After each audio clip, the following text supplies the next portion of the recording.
Hello, नमस्कार, संध्या वंदन। सो classes में पुनः आपका स्वागत है। पिछले टर्न पे हम लोग कार्बोहाइड्रेट के स्ट्रक्चर के बारे में बातचीत कर रहे थे। आज हम लोग कार्बोहाइड्रेट मेटाबॉलिज्म के बारे में बात करेंगे हिंदी में। कार्बोहाइड्रेट, जैसा कि आप जानते हैं, कार्बोहाइड्रेट्स पॉलीहाइड्रोक्सिल एल्डिहाइड्स या कीटोन्स या उनके डेरिवेटिव्स होते हैं एसीटल या कीटल। दो प्रकार की क्रियाएं हैं। असल में इस पृथ्वी पर सारे प्राणियों को अपने विभिन्न कामों को करने के लिए ऊर्जा या एनर्जी की आवश्यकता होती है। और वो ऊर्जा कहाँ से प्राप्त होती है? सूरज नाना से प्राप्त होती है। लेकिन उस सूरज नाना की ऊर्जा को हम सीधे सीधे इस्तेमाल नहीं कर सकते हैं। हम धूप में बैठ जाएं तो हमारे शरीर में विटामिन डी से तो बन जाएगा, लेकिन रोटी नहीं बनेगी। We cannot synthesize a bun by simply sitting in the sun. तो सिर्फ हरे पौधों के क्लोरोफिल मॉलिक्यूल में ये क्षमता होती है, पत्तियों के अंदर पाए जाते हैं, जो वो सूरज की रोशनी की ऊर्जा को केमिकल बॉन्ड एनर्जी में बंद कर लेते हैं कार्बोहाइड्रेट के रूप में। अब उस कार्बोहाइड्रेट में से कुछ तो वो खुद पौधे खर्च करते हैं, कुछ उनके अंदर स्टोर रहता है जिसे फिर प्राणी खा करके काम चलाते हैं। और फिर प्राणियों में भी दो कैटेगरी के एनिमल हैं। शाकाहारी एनिमल तो सीधे सीधे पौधे को खा करके अपना काम चलाते हैं, और मांसाहारी एनिमल्स, पौधों को खाने वाले जो एनिमल्स हैं, उनको खा करके अपना काम चलाते हैं। लेकिन अल्टीमेटली हमारे शरीर में विभिन्न कामों को करने के लिए जो ऊर्जा है वो कहाँ से मिली थी? वही सूरज नाना से मिली थी, जो हरे पौधों से आई थी, हरे पौधों से शाकाहारी जंतुओं में आई थी। एक बात। और ये जो ऊर्जा है, लेकिन हमारे शरीर में अलग तरीके के मॉलिक्यूल्स हैं, हरे पौधे में अलग तरीके के मॉलिक्यूल्स हैं। ऊर्जा के लिए हम ले तो लेते हैं, लेकिन हमारे बॉडी की रिक्वायरमेंट अलग है। तो ये कुछ ऐसी ही बात हो गई जैसे कि हम एक पुराना कोई मकान खरीद लें और फिर उसको डिसमेंटल करके सारे ईंट को अलग अलग कर लें और अपनी ज़रूरत के हिसाब से फिर नए डिजाइन का मकान बनवाएं। तो दोनों तरह की क्रियाएं हो गई। एक तो पुराने मकान को तोड़ करके सब पार्ट्स अलग करना, इस तरीके के तोड़फोड़ को क्या कहते हैं? कैटाबॉलिज्म। और फिर सिंपल मॉलिक्यूल से या ईंटों से नया मकान बनाए हम अपने डिजाइन के हिसाब से, तो इसे एनाबॉलिज्म कहते हैं। तो हमारे शरीर में दोनों प्रकार की क्रियाएं होती हैं, एनाबॉलिज्म और कैटाबॉलिज्म, और इन दोनों को मिलाकर के क्या कहते हैं? मेटाबॉलिज्म। तो हम पौधों को खाते हैं और पौधों का भोजन हमारी भोजन नली में पहुंचता है, वहाँ से फिर ब्लड में होकर के सारे सेल्स में जाता है। फिर वहाँ पर उन सेल्स में, उन यूनिट से, छोटी छोटी जो इकाइयाँ हैं भोजन की, उनसे हमारे शरीर की आवश्यकता के अनुरूप मॉलिक्यूल्स बनाए जाते हैं। अब कार्बोहाइड्रेट के मामले में क्या होता है? कार्बोहाइड्रेट के देखिए कई फेट हैं। एक तो एनाबॉलिज्म इसमें दो तरह से होता है। फोटोसिंथेसिस हरे पौधों में, और उसमें फोटोसिंथेसिस के बाद सोलर एनर्जी ट्रैप हो जाती है कार्बोहाइड्रेट के अंदर केमिकल बॉन्ड एनर्जी में। दूसरा, हमारे शरीर में भी भंडार घर हैं ग्लूकोज के लिए, लीवर सेल्स और मसल सेल्स, वहाँ उसका भंडारण होता है, स्टोरेज होता है। तो उसमें ग्लूकोज से ग्लाइकोजन बनाया जाता है, और ग्लाइकोजन बनाने की क्रिया को क्या कहते हैं? ग्लाइकोजीनेसिस। दूसरी तरफ तोड़फोड़ वाली जो क्रियाएं हैं, जिसको कहते हैं कैटाबॉलिज्म। अब कैटाबॉलिज्म कई प्रकार से होता है। जैसे एक तो जब जरूरत पड़ती है, हम भंडार घर में से लीवर और मसल सेल्स में ग्लूकोज प्राप्त करते हैं, तो ग्लाइकोजन का विखंडन होता है, और ग्लाइकोजन के विखंडन से ग्लूकोज बनाया जाता है, जिसको ग्लाइकोजिनोलाइसिस कहते हैं। इसके बाद क्या होता है? ग्लूकोज 6 कार्बन वाला मॉलिक्यूल है। उसमें ग्लाइकोलिसिस में क्या होता है कि उसे लंबी चेन ऑफ रिएक्शंस के द्वारा उसे 3 कार्बन वाले 2 मॉलिक्यूल पायरुविक एसिड में तोड़ दिया जाता है। और हालांकि वो पायरुविक एसिड में फिर उसमें से कार्बन डाइऑक्साइड अलग हो जाता है, 2 कार्बन वाला मॉलिक्यूल बन जाता है एसिटाइल, जो एसिटाइल फिर कोएंजाइम से मिलकर के एसिटाइल कोएंजाइम बनाता है, जो कि क्रेब्स साइकिल में प्रवेश करता है। फिर इसके बाद एक और स्थिति है, हमारे शरीर में भंडार घर में मान लीजिए ग्लाइकोजन नहीं है और हमें ज़रूरत पड़ी ग्लूकोज की, तो उस समय क्या होता है कि फैटी एसिड्स और एमाइनो एसिड्स से ग्लूकोज बना लिया जाता है। और इन क्रिया को क्या कहते हैं? ग्लूकोनियोजेनेसिस।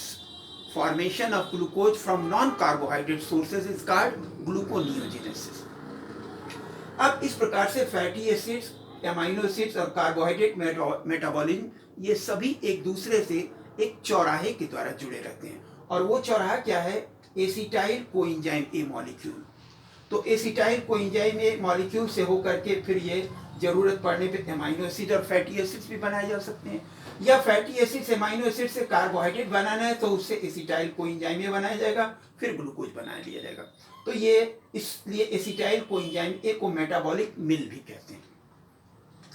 इसके बाद एक और प्रकार का विखंडन हमारे शरीर में पाया जाता है, और कभी कभी तो ये पूरे ब्रेकडाउन का 60% तक हो सकता है, जिसको कहते हैं HMP shunt, hexose monophosphate shunt, जिसमें 6 कार्बन वाले ग्लूकोज से फिर 5 कार्बन वाले राइबोज, जाइलुलोज वगैरह बनाए जाते हैं, और जिससे कि फिर 5 कार्बन वाले जो न्यूक्लिक एसिड्स हैं, न्यूक्लिक एसिड में डीऑक्सी राइबोज और राइबोज शुगर इस्तेमाल होता है, तो वो 5 कार्बन वाले कार्बोहाइड्रेट्स इस HMP शंट के द्वारा बनाए जाते हैं।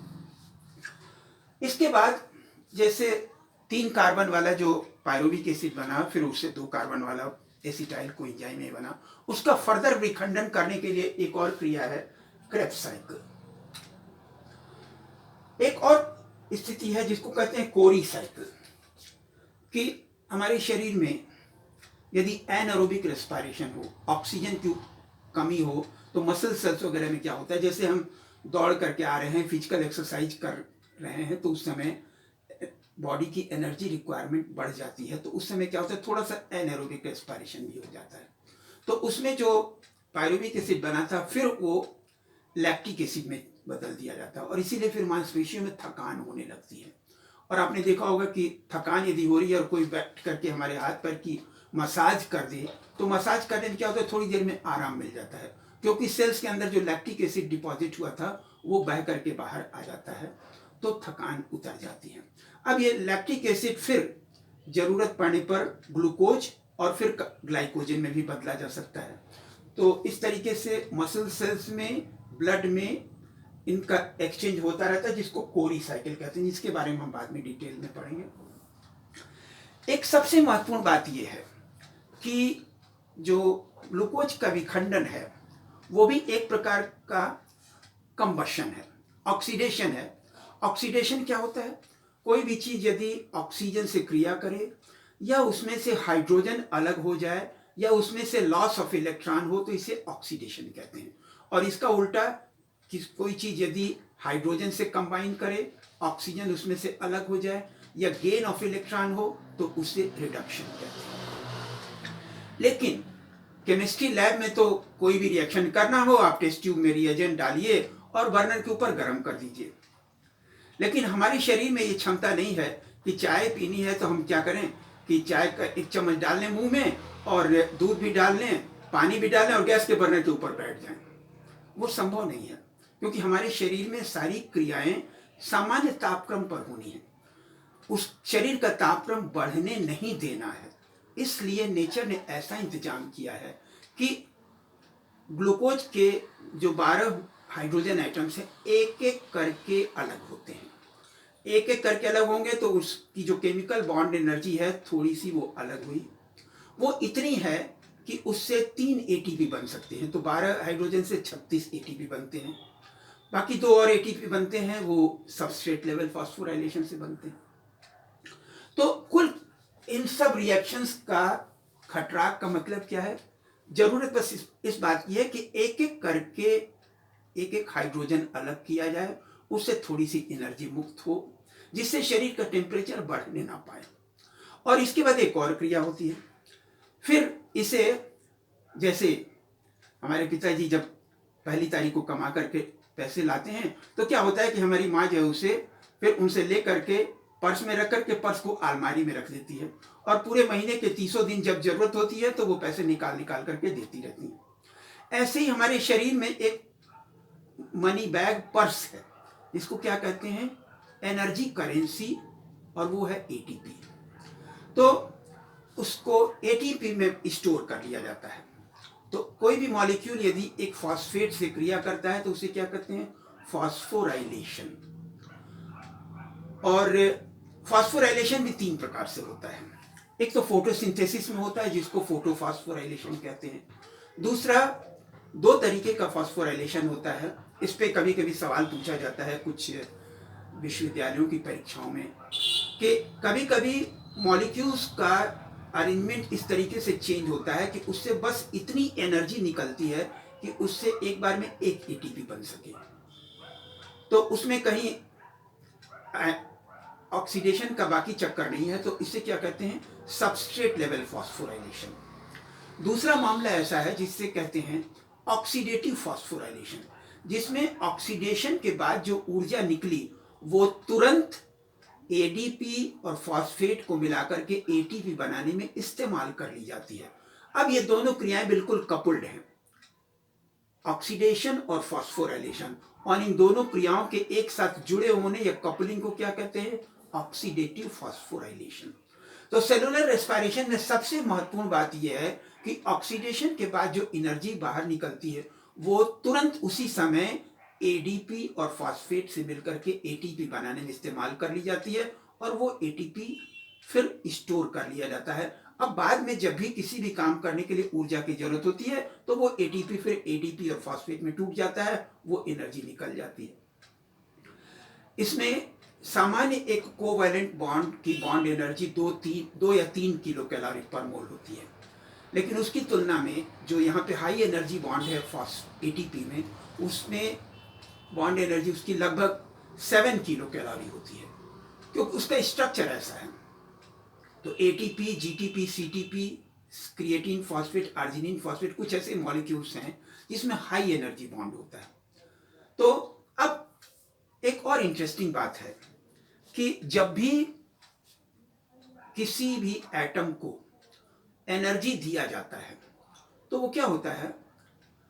वो उसका जो इलेक्ट्रॉन है अपने से हायर ऑर्बिट में जंप कर जाता है, और यदि ये एनर्जी आयनाइजेशन पोटेंशियल से ज्यादा हो तो क्या होगा? इलेक्ट्रॉन बिल्कुल अलग हो जाएगा एक्साइटेड इलेक्ट्रॉन के रूप में, और रिमेनिंग पार्ट ऑफ एटम अलग हो जाएगा। इसको आयोनाइजेशन कहते हैं। तो आयोनाइजेशन पोटेंशियल से ज्यादा जब ऊर्जा दी जाएगी तो आयोनाइजेशन हो जाएगा। अब यहाँ पे भी हाइड्रोजन जब अलग होता है तो जितनी केमिकल बॉन्ड एनर्जी से वो लगा हुआ था वो एनर्जी लिबरेट हुई, और वो एनर्जी तुरंत हाइड्रोजन को सेपरेट इलेक्ट्रॉन और प्रोटॉन में आयोनाइज कर देती है। अब बट नेचुरल है, दोनों का चार्ज अलग है, तो प्रोटॉन के ट्रांसपोर्ट के लिए अलग सिस्टम है सेल के माइटोकॉन्ड्रिया में, जिसको हम केमी आइसोऑस्मोटिक कंसेप्ट के अंतर्गत अध्ययन करते हैं। और दूसरा जो एक्साइटेड इलेक्ट्रॉन है उसके ट्रांसपोर्ट के लिए, क्योंकि एक एक्साइटेड इलेक्ट्रॉन से 3 एटीपी बन सकती है, तो इसके लिए जो हाइड्रोजन अलग करने के लिए जो एंजाइम है उसको क्या कहते हैं? डिहाइड्रोजिनेज। और उसके साथ कुछ को एंजाइम्स हिस्सा लेते हैं। एक और बात है, पहली दफे जब शुरू में आप इस चैप्टर को पढ़ना शुरू करेंगे, बहुत डिटेल इंफॉर्मेशन जब होती है तो नींद आने लगती है। उसको आसान करने का तरीका हम आपको बताते हैं। बात यह है कि पूरे घटनाक्रम में मुख्य बातें क्या है ये आपको समझनी है। मुख्य बातें आप जरूर आपको याद रखनी है, बाकी जो बातें हैं उसमें से कुछ बातें छूट भी जाएं कोई हर्ज नहीं है, कोई नुकसान नहीं होना। तो मुख्य बातें यदि समझ लीजिएगा तो आपको पूरा कंसेप्ट समझ में आ जाएगा। जैसे आइए मैं आपको बताता हूं।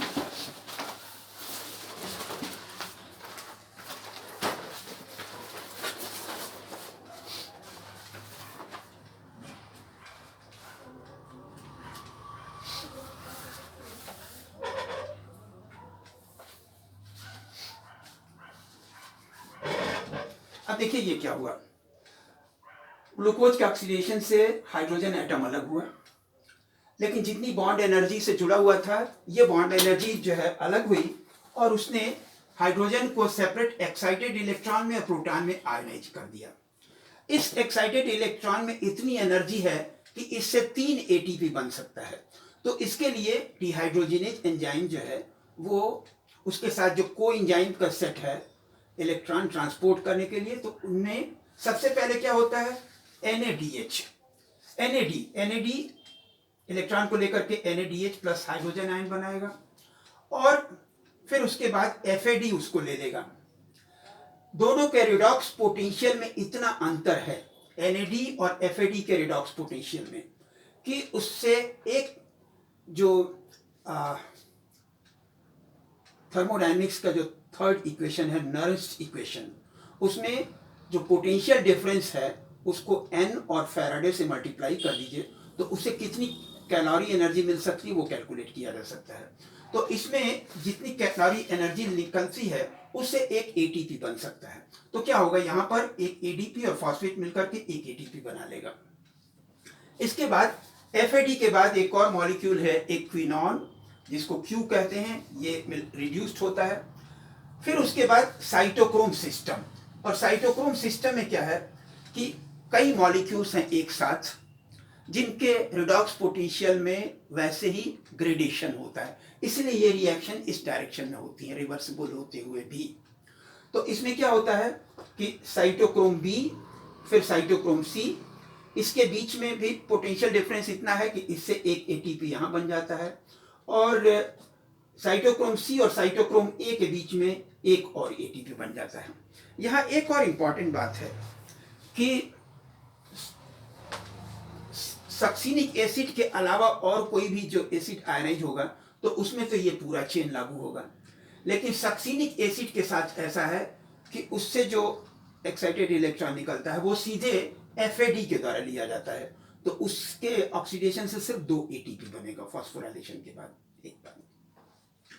तो पूरे चक्र का मतलब सिर्फ ये है कि एक एक करके हाइड्रोजन का अलग होना, और हाइड्रोजन अलग होकर के आयनाइज हो जाता है। एक्साइटेड इलेक्ट्रॉन की जो एनर्जी है उससे 3 ATP बन सकता है। वो 3 ATP बनाने के लिए फिर ये कोएंजाइम्स की एक श्रृंखला है जिसको इलेक्ट्रॉन ट्रांसपोर्ट सिस्टम कहते हैं, और फिर इससे जब 3 ATP बन जाता है तो अंत में क्या होता है कि वो हाइड्रोजन एटम ऑक्सीजन से मिलकर के वाटर बना लेता है। एक बार अब इसमें मैंने आपको बताया कि 2 तरीके के फॉस्फोराइलेशन है। एक तो ऐसे फॉस्फोराइलेशन कि जिसमें इतनी सी एनर्जी मिलती है कि उससे एक ATP बन सकता है, जिसको सबस्ट्रेट लेवल फॉस्फोराइलेशन कहते हैं, और दूसरा ऑक्सीडेटिव फॉस्फोराइलेशन जिनमें कि हाइड्रोजन अलग हुआ, आयनाइज हो गया, तो उसमें एक्साइटेड इलेक्ट्रॉन से फिर 3 ATP बन सकता है, और दोनों की कपलिंग को ऑक्सीडेटिव फॉस्फोराइलेशन कहते हैं। अब ये एक एक करके हाइड्रोजन को अलग करने के लिए देखिए नेचर ने इवोल्यूशन के दौरान मॉलिक्यूल्स का कैसा सीक्वेंस बना रखा है, एक प्रकृति के द्वारा बनाई गई बड़ी अद्भुत चीज है। और इस अद्भुत चीज में क्या है,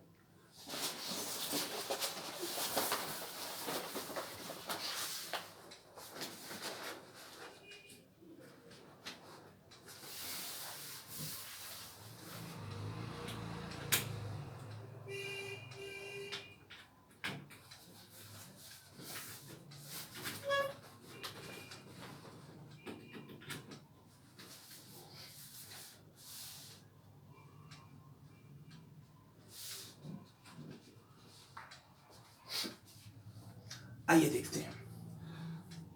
शुरुआत में क्या होता है, ग्लूकोज से शुरू हुआ, इसमें शुरू में 2 ATP खर्च होगा और बाद में कुल 40 बनेगा, तो 40 × 2 मतलब कि 38 ATP का नेट गेन है। इसमें पहले क्योंकि सेल में कोई भी रिएक्शन होगा, एक मॉलिक्यूल को जरा सा यहाँ से वहाँ जाना है, तो हर मॉलिक्यूल के मूवमेंट के लिए भी एनर्जी चाहिए, और वो एनर्जी हमेशा ATP के ब्रेकडाउन द्वारा प्रदान की जाती है। तो यहाँ ग्लूकोज पहले एक ATP से लेकर के ग्लूकोज 6 फॉस्फेट बनाता है, और फिर ये आइसोमेराइज होकर के फ्रुक्टोज 6 फॉस्फेट बनाता है। ये फ्रुक्टोज 6 फॉस्फेट फिर एक और ATP से एक फॉस्फेट लेकर के फ्रुक्टोज 1,6 डाइफॉस्फेट बनाता है।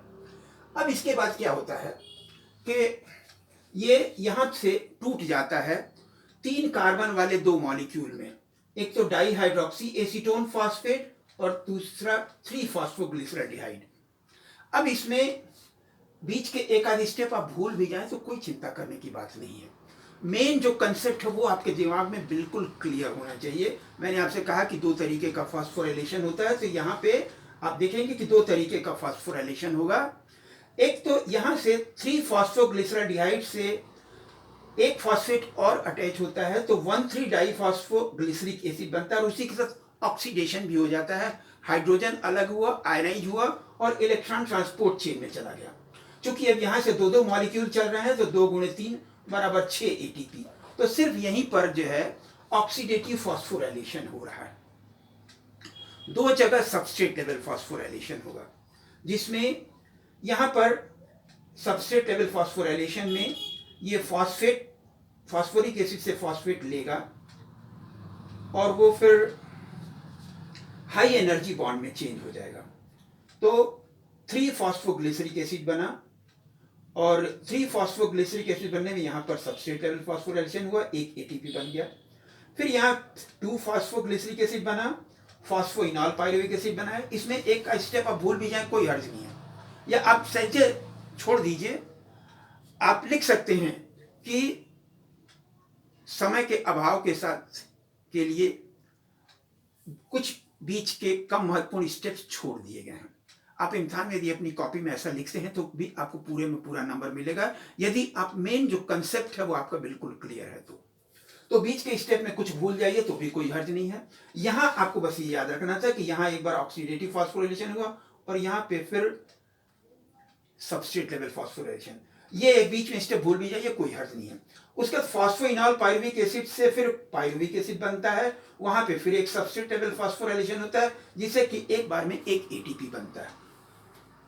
यहीं पर ग्लाइकोलाइसिस की क्रिया समाप्त हो गई। अब पायरुविक एसिड बन गया। अब पायरुविक एसिड के 3 भविष्य हो सकते, 3 फेट हो सकते हैं। या तो ये एरोबिक रेस्पिरेशन है तो ये फिर क्रेब्स साइकिल में प्रवेश करेगा, बाद में क्रेब्स साइकिल में 30 एटीपी बनेगा। दूसरा ये है, और एरोबिक ग्लाइकोलाइसिस में क्या होगा कि एक ये यहां पर 6 एटीपी बना, 2 यहां बना, 2 यहां बना, 6, 2, 8, 2, 10 और शुरू में 2 इस्तेमाल हुआ तो मतलब 8 एटीपी का नेट गेन हुआ ग्लाइकोलाइसिस में। यदि एनारोबिक रेस्पिरेशन है जिसमें ऑक्सीजन नहीं है तो इलेक्ट्रॉन ट्रांसपोर्ट चेन नहीं हो पाएगा, तो क्या होगा जो हाइड्रोजन अलग हुआ था वो पुनः पायरुविक एसिड के द्वारा ले लिया जाएगा। और क्या होगा, एनिमल सेल्स में तो वो लैक्टिक एसिड बना लेता है और प्लांट सेल्स में वो फिर एसिटल्डिहाइड बनाएगा और फिर इथाइल अल्कोहल बना लेगा, जिसे फिर बाद में यूटिलाइज किया जा सकता है। तो ये ग्लाइकोलाइसिस की मुख्य बातें हुई। अब इसके क्रेब्स साइकिल में पुनः उसके जो मेन स्टेप्स हैं, जिसमें मुख्य घटनाक्रम क्या होता है ये आपको देखना है। बाकी डिटेल्स में कुछ चीजें बीच में आप भूल भी जाए। देखिए बहुत बेसिक फंडामेंटल है। ये मान ले करके चलिए कि कभी भी परीक्षा में जब आप जाते हैं, पर्चा जब सामने आता है तो कुछ अनएक्सपेक्टेड सवाल भी होंगे, और अनएक्सपेक्टेड सवाल जब होंगे तो उसमें कुछ चीजें जो याद थी वो भी भूल जाती हैं। अब क्या होता है कि यदि कुछ बातें याद थी जो भूल गई, आप दुखी होने लगे। जब दुखी होने लगेंगे तो कुछ और बातें भूल जाएंगे। यही नहीं करना है। आप अपने को अपनी तरफ से मेंटली प्रिपेयर रखिए। चलो कुछ बातें भूल जाती हैं, भूल गई, कोई बात नहीं, जितना याद है हम उसको लिखेंगे। आप यदि कूल रहेंगे तो कम से कम जितनी बातें याद थी वो तो आप खुशी से लिख लेंगे। तो यहाँ पर ये बात आपको ध्यान में रखनी है। तो आइए देखें पायरुविक एसिड में क्या क्या मुख्य बातें होती हैं।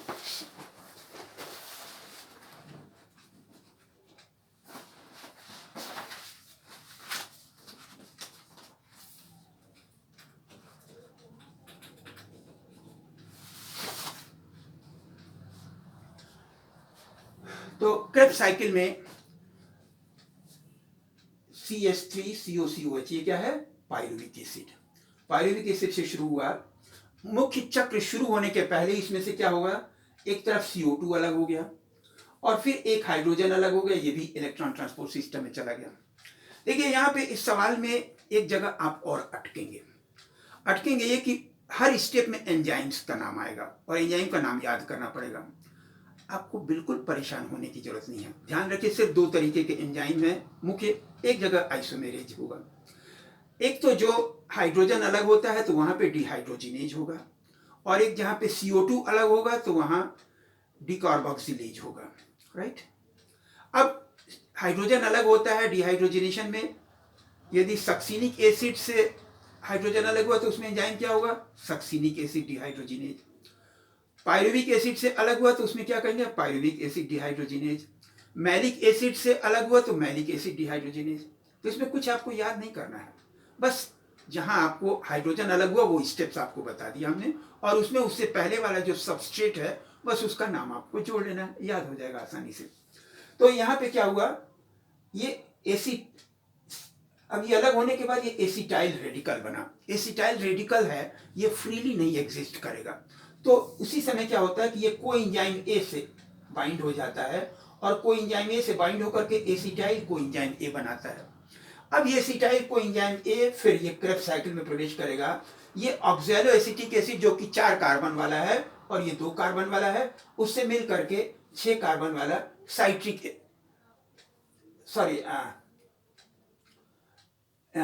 एसिड बना लिया। उसके बाद फिर एक बार तो आइसोमेराइजेशन होगा, एक बार सिस एकोनिटिक एसिड बनता है, एक बार जो है वाटर अलग हो जाता है, और फिर उसमें क्या होता है कि फिर वाटर अटैच होगा लेकिन H और OH की पोजीशन बदल जाती है, तो फिर आइसोसाइट्रिक एसिड बन जाता है।